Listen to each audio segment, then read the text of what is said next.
My friends, we live in a world where everyone wants to be seen, heard, and loved. But very few want to sit alone and heal. You see, we rush into friendships, relationships, and even distractions, not because we're ready, but because we're lonely. And that's the biggest mistake we make. Staying alone is not a punishment, it's a process. It's not isolation, it's incubation. Because sometimes the most powerful transformation happens in silence. When you choose to stay alone until you heal, you are telling the world, I will not bleed on people who didn't cut me. You are saying, I will not let my pain decide my next connection. So today, let's talk about this sacred journey. Why staying alone until you heal is one of the most loving things you can ever do for yourself. When you stay alone, people might say, you've become distant. They might think you're lost. But the truth is, you're not lost, you're under construction. You're rebuilding something sacred on yourself.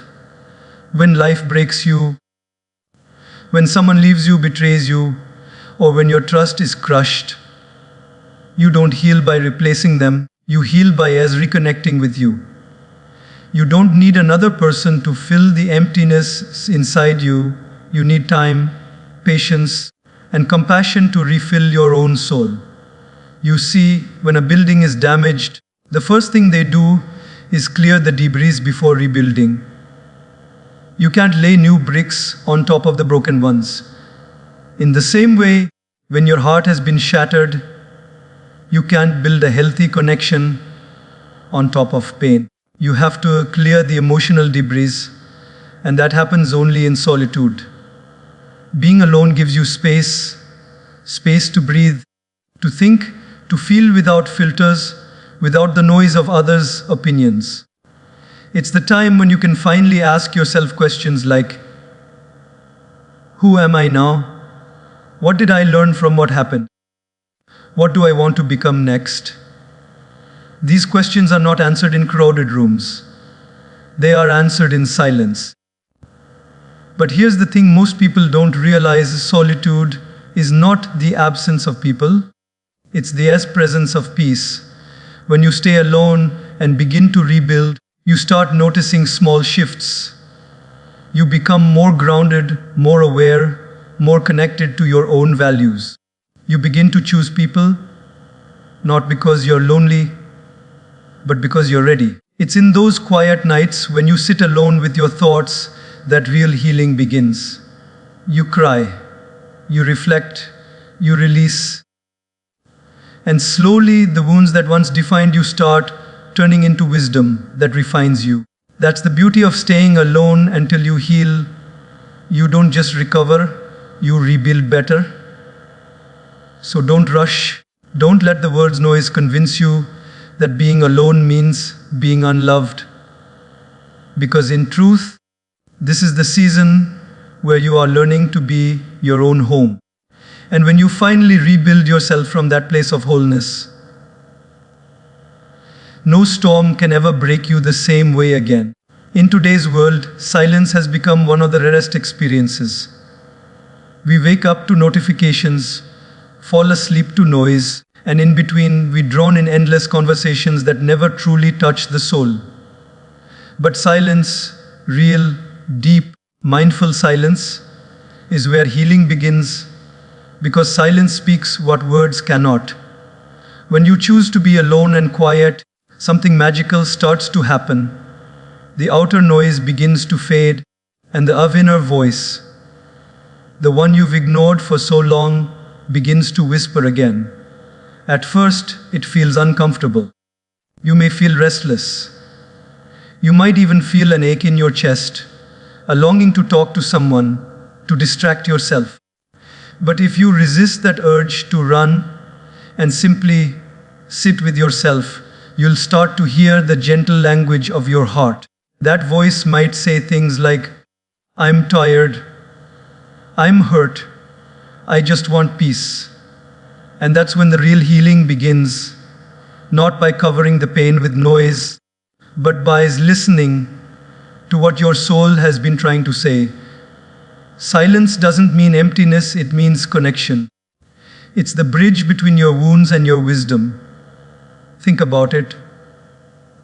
When a lake is stormy, you can't see your reflection. But when it becomes still, the water turns into a mirror. The same happens with your mind. When your life is filled with noise, drama, and distractions, you lose sight of who you truly are. But when you allow yourself a period of silence, your thoughts settle, and suddenly you can see yourself again. Silence is not the absence of communication. It's the highest form of it. It's in silence that you finally begin to understand your emotions instead of reacting to them. You start realizing which relationships drain you and which ones nourish you. You begin to separate the temporary from the timeless. But silence is not always peaceful at first. It often begins with confrontation, not with others, but with yourself. When you stop talking, you start hearing. You start hearing the truth you've been avoiding, the mistakes you've been denying, the pain you've been postponing. It's uncomfortable, but it's necessary, because until you listen to the pain, it keeps screaming through your behavior, your choices, and your relationships. So when you sit alone in silence, don't try to fill it. Let it do its work. Let silence become your teacher, your therapist, your mirror. Sit in that space long enough, and you'll begin to feel a shift. Your anger softens, your fears shrink, your mind slows down, and then you'll start noticing the smallest details, the sound of your own breath, the rhythm of your heartbeat, the peace that was always within you, waiting to be rediscovered.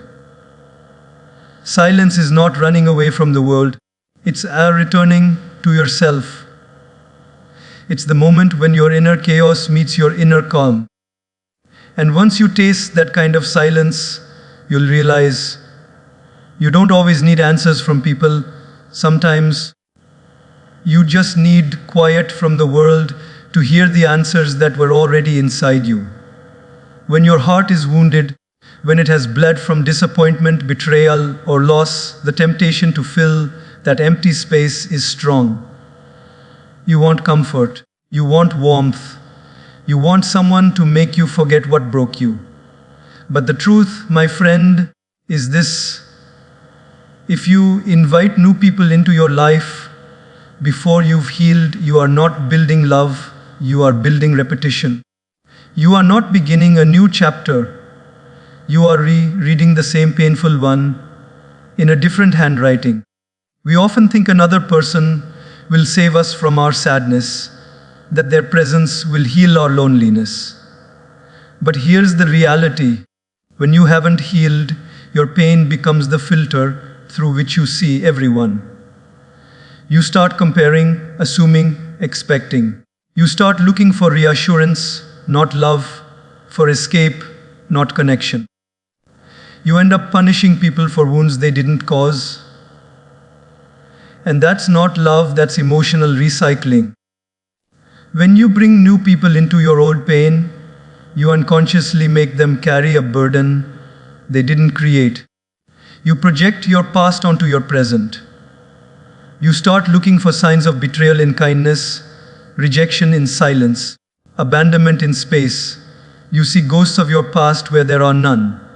And soon, you realize the relationship is not healing you. It's reopening every unhealed wound. Healing means giving yourself the time to separate what happened to you from who you are. Until you do that, you'll keep confusing pain with passion, chaos with chemistry, attachment with love. You can't expect someone new to clean up the mess your past left behind. That's your sacred work. That's your responsibility. If you covet this way, if your hands are full of broken glass and someone hands you a flower, you'll cut yourself and them too.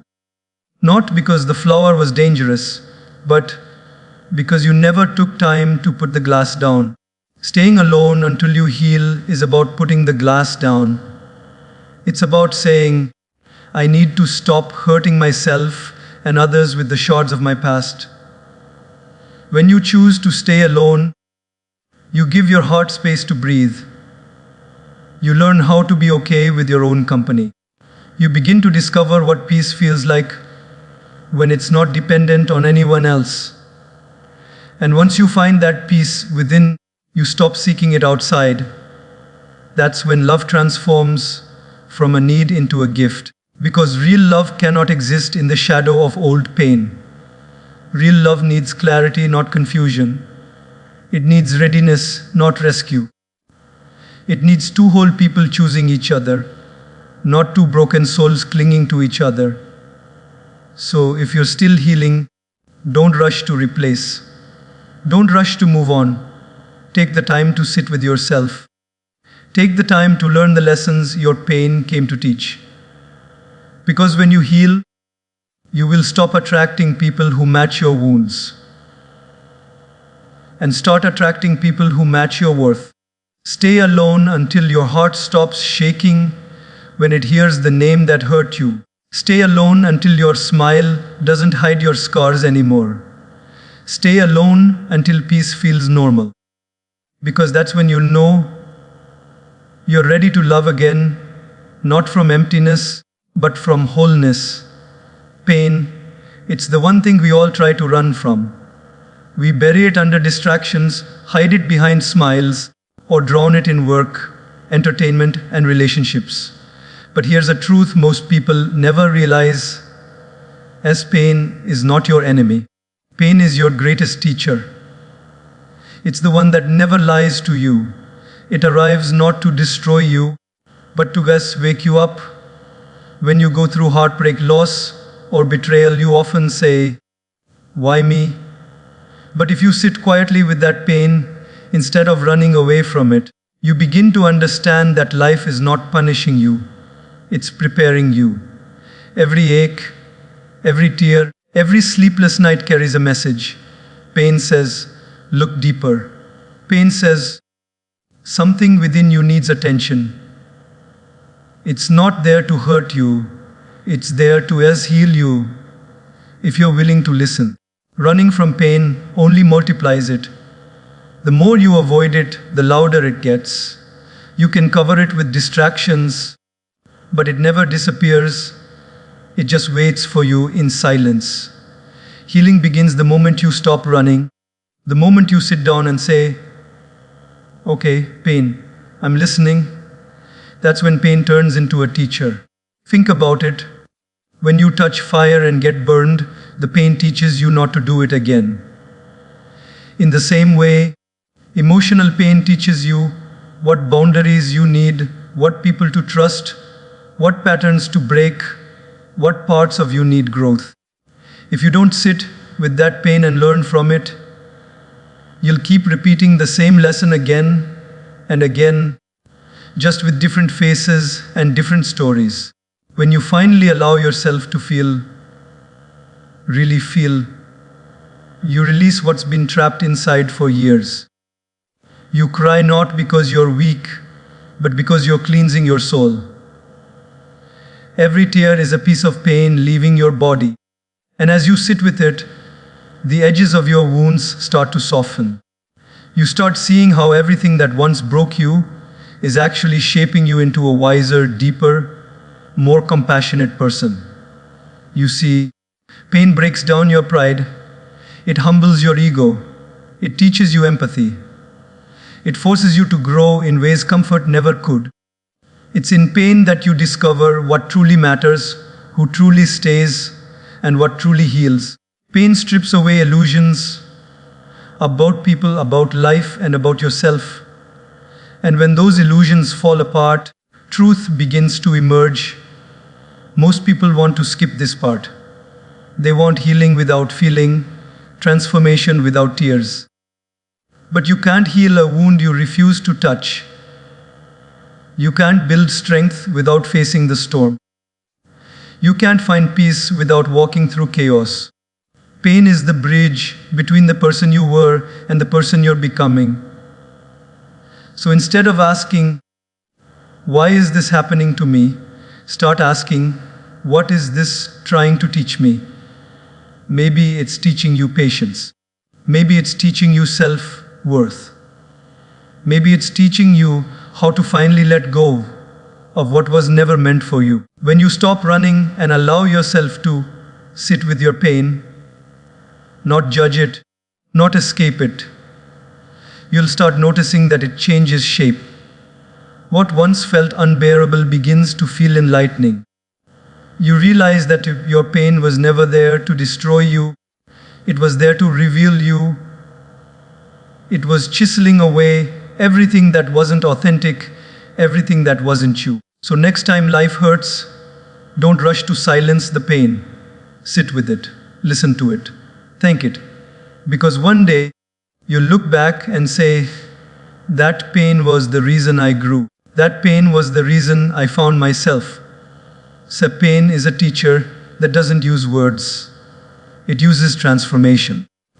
And if you let it, it will take you from broken to beautiful, from wounded to wise, and from hurting to healed.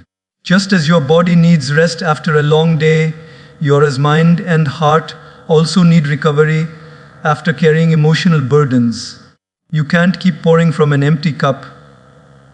You can't keep giving, fixing, loving, or pretending you're okay when your soul is exhausted. That's why staying alone for a while is not weakness, it's maintenance. It's how you rebuild your emotional immunity. You see, just like our physical body has an immune system that protects us from diseases, our emotions have one too. It's called self-awareness. And when you're constantly surrounded by people, noise, and distractions, you weaken that emotional immune system. You start reacting instead of reflecting. You start absorbing other people's moods, fears, and negativity until you can't tell what's yours and what's theirs. Being alone gives you the sacred space to detox your heart. It's like taking your mind to a quiet garden where it can finally breathe again. When you sit in solitude without the need to explain yourself or please anyone, your emotions start to balance out. You begin to understand why you feel what you feel. You notice the patterns behind your pain. And slowly, your emotional system begins to reset. Think about how your phone works. When too many apps are open, it starts to lag, overheat, and drain the battery. What do?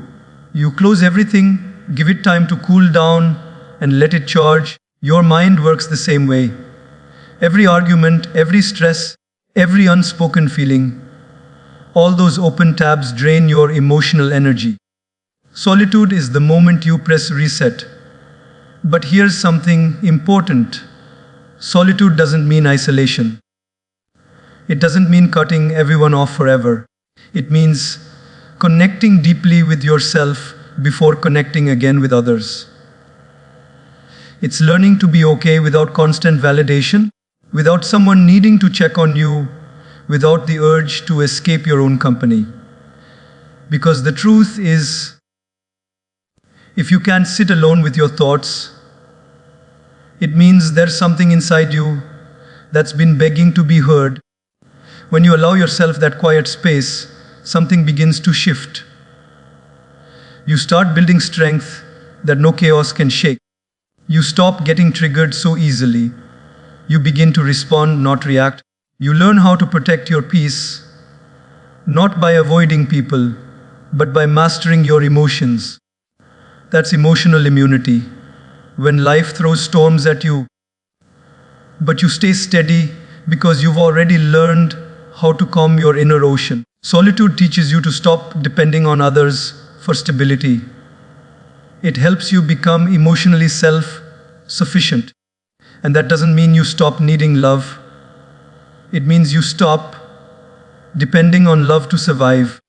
You begin to give and receive it freely, without fear or desperation. You'll notice that when you spend time alone and allow yourself to heal, your mind becomes clearer. You no longer crave chaotic situations. You stop chasing temporary happiness. Instead, you find peace in simple things. The sound of rain, a deep breath, the feeling of sunlight on your skin. You start realizing that happiness doesn't come from being surrounded by people. It comes from being surrounded by peace. That's what solitude does. It cleans your emotional wounds and strengthens your mental immune system. It teaches you that it's okay to pause, to rest, to step back. Because in those moments of rest, you are not wasting time, you are recharging your soul. When you come out of that phase, you're stronger, calmer, and wiser. You no longer fall for the same emotional traps.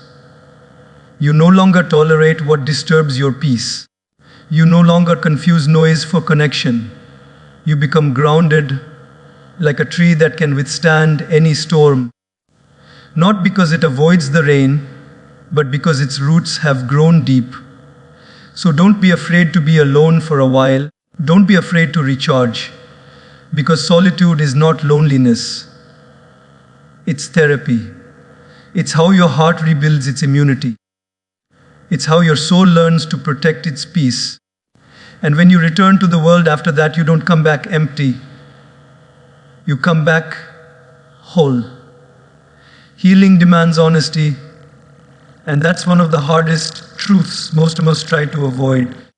We love the idea of healing, the idea of moving on, of feeling light and peaceful again. But when the process begins, when life starts asking us to look deep into our pain, to admit what we've done, to acknowledge what we've allowed, that's when most people stop. Because honesty hurts before it heals. You see, true healing doesn't happen by pretending everything is fine. It begins when you finally admit, I'm not okay. It begins when you drop the mask you wear in front of the world and face the mirror that doesn't lie. Healing is not just about letting go of what others did to you. It's about being brutally honest about what you did to yourself. The times you ignored the red flags. The times you said yes when your heart was screaming no. The times you stayed silent to keep the peace, even when it cost you your own. Being honest with yourself means taking responsibility, not blame, responsibility. It means saying, yes, they hurt me, but I also ignored the signs. I also chose to stay where I was breaking. That's not self-criticism, that's self-awareness. And without that awareness, there is no growth, only repetition. Many people heal only on the surface because they never dare to dig deep enough. They clean the wound, but they don't remove what caused the infection. They say, I've moved on, but deep inside, they're still bleeding, just quietly. And you can't fool your soul. You can post smiles, you can fake strength, you can convince everyone that you're fine, but when the night gets quiet, your truth whispers back to you. That's the voice you must stop ignoring. Honesty during healing also means allowing yourself to feel what you actually feel, not what you think you should feel. You don't have to be graceful all the time. You don't have to forgive right away. You don't have to be okay every morning.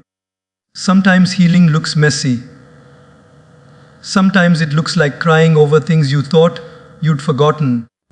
Sometimes it looks like breaking down before you break through. And that's okay, because pretending you're fine only delays the healing. You can't heal what you keep hiding. Every emotion you suppress becomes energy trapped inside you. Every lie you tell yourself, it doesn't matter, I'm over it, I'm fine, becomes another brick in the wall between you and your peace. The only way out is through honesty, through saying, yes, I'm still hurt. Yes, I still miss them. Yes, I still feel angry. That level of truth is uncomfortable, but it's also freeing. Because once you name your pain, it starts losing its power over you. Think of it like cleaning a wound. If you don't disinfect it, it festers. It might look fine from the outside for a while, but deep down, infection grows. The same happens emotionally. When you refuse to face what's inside, you carry it everywhere, into new relationships, new friendships, new opportunities, until one day the pain leaks out again in the form of fear, insecurity, or anger. Honesty prevents that. Honesty cleans the wound, even if it stings at first. And remember, being honest doesn't mean being harsh on yourself. It means being as real.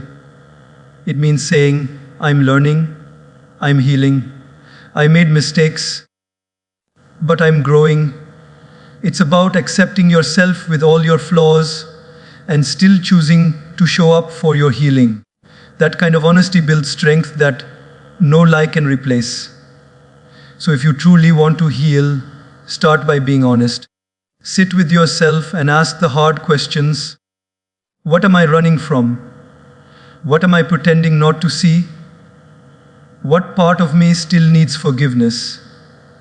And when the answers come, don't turn away, don't judge them, just listen. Because the truth you're avoiding is the key to the peace you're searching for. Healing demands honesty because healing is not about fixing the surface. It's about cleansing the soul. It's not about creating a new version of you. It's about returning to the version that existed before the world told you to hide. So take off the mask. Speak your truth, even if your voice shakes. Cry if you must. Admit if you're broken. Because only when you face your truth can you finally set yourself free. Letting go of the need to be understood is one of the most powerful and most painful parts of healing. Because deep down, every one of us wants to be seen, heard, and validated. We want someone to say, I get you. I understand what you went through. You didn't deserve that. But the reality of life is, not everyone will understand your silence, your distance, or your pain. And if you keep chasing understanding from others, you'll keep reopening wounds that are trying to close. Healing is deeply personal. It's sacred. It's something that happens quietly, in the hidden corners of your soul where words can't reach. Yet most of us, when we start to heal, try to explain ourselves to friends, to family, to the very people who hurt us. We say, I'm not angry, I'm healing. I'm not distant, I'm protecting my peace. I'm not cold, I'm learning to value my warmth. But not everyone will see it that way. Some will think you've changed. Some will call you selfish. Some will say you've become hard or detached. But my dear friend, that's okay. You don't owe anyone an explanation for your peace. You don't have to justify your boundaries to people who benefited from your lack of them. Healing means realizing that your inner peace is more important than their outer approval. It's understanding that the people who truly love you won't need to understand every detail. They'll simply respect your process.